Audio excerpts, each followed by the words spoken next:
نے ایک واقعہ سنایا تھا ہمیں، کتابوں میں یہ واقعہ لکھا ہے کہ ایک طالب علم تھا، پرانے وقتوں کی بات ہے، رات کو مسجد میں چراغ لے کے مطالعہ کر رہا تھا۔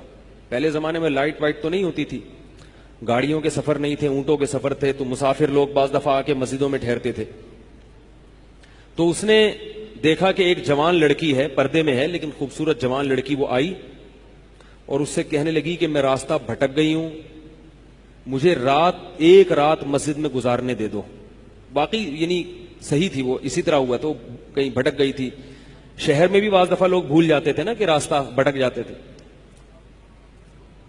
اب یہ پریشان تھا کہ میں اس کو رات کو اگر پناہ دیتا ہوں تو مجھے شیطان برگلائے گا، اور اس لڑکی کو اگر میں پناہ نہیں دیتا تو یہ کہاں جائے گی رات کو، کوئی اور اس کی عزت سے کھیلے گا۔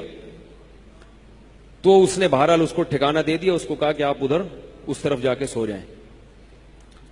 نتیجہ کیا نکلا ہے کہ وہ لڑکی اس کو دیکھ رہی تھی، یہ کرتا کیا ہے، اس کو بھی اپنی عزت کا ڈر تھا نا کہ کہیں یہ دست درازی نہ کرے۔ تو یہ نوجوان جس چراغ میں مطالعہ کر رہا تھا، مطالعہ کرتے کرتے اس کی آگ میں اپنی انگلی لے کے جاتا اور اس کو جلاتا۔ جیسے ہی وہ جلنے لگتی تو اس انگلی کو واپس کھینچ لے، ایک دم تپش آگ لگتی نا، واپس کھینچتا۔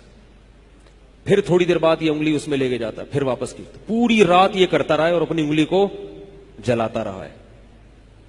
صبح جیسے ہی ہوئی ہے، اس نے فوراً، صبح صادق ہوئی نا فجر کی اذان کا وقت، اس نے فوراً اس لڑکی سے کہا یہاں سے چلی جاؤ، فوراً یہاں سے فوراً چلی جاؤ۔ اس نے کہا اللہ کی قسم اس وقت تک نہیں جاؤں گی جب تک تم یہ معاجرہ نہیں بتاؤ گی، رات تم نے کیا ہے۔ تو کہنے لگا یہ میرا اور اللہ کا معاملہ، میں تمہیں نہیں بتا سکتا۔ اس نے پھر اللہ کا واسطہ دے کے کہا، اس نے کہا میں جاؤں گی نہیں یہاں سے جب تک بتاؤ گے نہیں۔ اس نے کہا شیطان مجھے ورغلا رہا تھا کہ ایک جوان لڑکی ہے، اجنبی ہے، کوئی دیکھنے والا نہیں ہے، کوئی دیکھنے والا نہیں ہے، تو زنا کر لو اس سے، کوئی دیکھنے والا نہیں ہے۔ شیطان مجھے لے کے جاتا تھا تو میں اپنی انگلی آگ میں جلاتا تھا، اپنے نفس کو یہ سمجھانے کے لیے کہ دنیا کی آگ برداشت کر سکتا ہے، جہنم کی بھی برداشت کر لینا، جہنم کی بھی برداشت کر لینا پھر۔ اور اگر تجھ سے یہ برداشت نہیں ہو رہی تو وہ کیسے برداشت کرے گا؟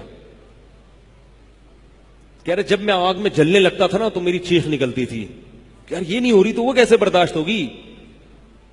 حدیث میں آتا ہے جہنم کی آگ دنیا کی آگ سے 70 گنا زیادہ گرم ہے، 70 گنا زیادہ گرم۔ جب نبی صلی اللہ علیہ وسلم نے صحابہ کو یہ بات بتائی، ترمذی کی حدیث ہے کہ صحابہ کے سینے سے رونے کی ایسے آوازیں آنے لگیں جیسے ہانڈی کھولتی ہے، ایسا روئے صحابہ، حالانکہ صحابہ گناہوں سے بچتے تھے، اتنا روئے ہیں کہ سینے کے جیسے ہانڈی کھول رہی ہوتی ہے ایسے ان کے سینے سے رونے کی آوازیں آئی ہیں۔ اور عرض کیا واللہ انہا لکافیۃ یا رسول اللہ، یا رسول اللہ یہ دنیا کی آگ بہت تھی عذاب دینے کے لیے، اللہ نے اس کو بھی 70 گنا زیادہ گرم کیا ہے۔ تو اس نے کہا کہ میرے دل میں گناہ کا خیال آتا تھا، میں کیا کرتا تھا، اپنے آپ کو جلاتا تھا جب چیخ نکلنے لگتی۔ تو اس طرح پوری رات میں نے اپنے نفس کو روکا ہے گناہ سے۔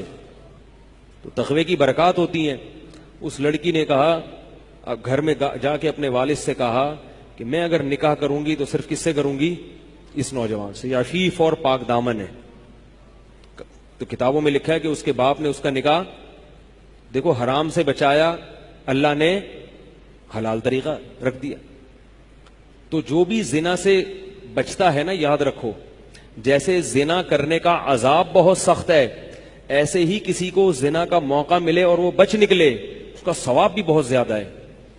تاریخ میں جن ہستیوں کو بھی زنا کا موقع ملا اور انہیں نے موقع ملنے کے باوجود زنا نہیں کیا، ان کو اللہ نے دنیا میں بھی بہت نوازا ہے۔